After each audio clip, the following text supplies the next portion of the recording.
Hi, ഓടത്തെ കിച്ചണിലേക്ക് സ്വാഗതം. വളരെ എളുപ്പത്തിൽ നല്ലൊരു 4 മണി പലഹാരം ഉണ്ടാക്കാം. ചെറുപഴം പാളയംകോടൻ എന്നും പറയും. ഈ പഴം കൊണ്ടാണ് സ്നാക്ക് ഉണ്ടാക്കുന്നത്. ഇത്തിരി കൂടുതൽ പഴുത്താലും പ്രശ്നമില്ല.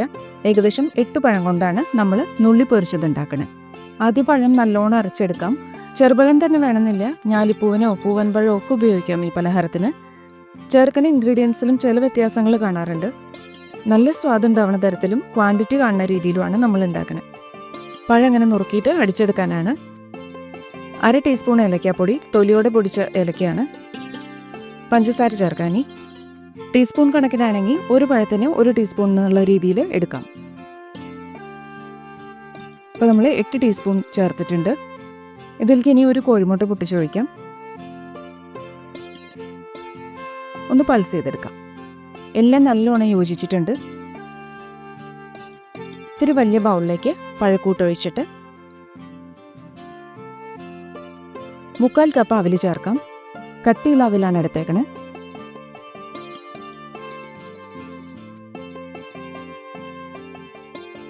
അതേ കണക്കിന് തന്നെ മൈദ 1/4 കപ്പ് തന്നെ എടുക്കാം.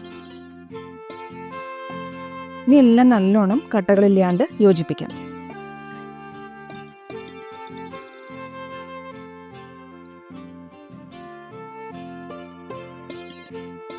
ഇത്ര കട്ടിയിലാണ് ഇപ്പോൾ മാവ്. ഒരു നുള്ളി സോഡാപ്പൊടി ചേർത്തിട്ട് ഒന്നും കൂടി യോജിപ്പിക്കാം. ഇത്ര നേരം കൊണ്ട് തന്നെ അവിൽ സോഫ്റ്റായി കിട്ടും. 1 ടേബിൾ സ്പൂൺ എള്ളും കൂടി ചേർക്കാം. ഇനി മിക്സ് ചെയ്തിട്ട് വറുത്തെടുക്കാം.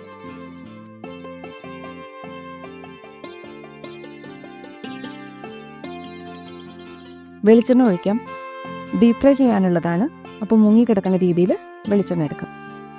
കൈകൊണ്ട് തന്നെ കുറേശ്ശെ മാവ് എടുത്തിട്ട് ചൂടായ എണ്ണയിലേക്ക് ഇടാം.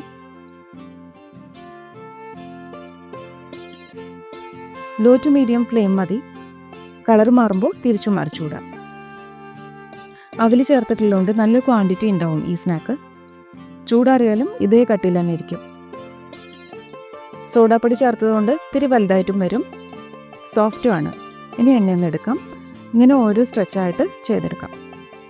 മാവ് ഇങ്ങനെ വിരലുകൊണ്ട് നുള്ളിയിട്ടിട്ട് പൊരിച്ചെടുക്കുന്നതാണ് പഴം നുള്ളി പൊരിച്ചത്.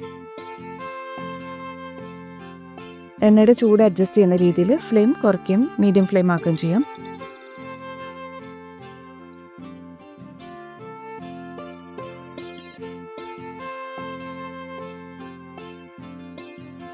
ഗോൾഡൻ ബ്രൗൺ കളറാവുമ്പോൾ കോരിയെടുക്കാം.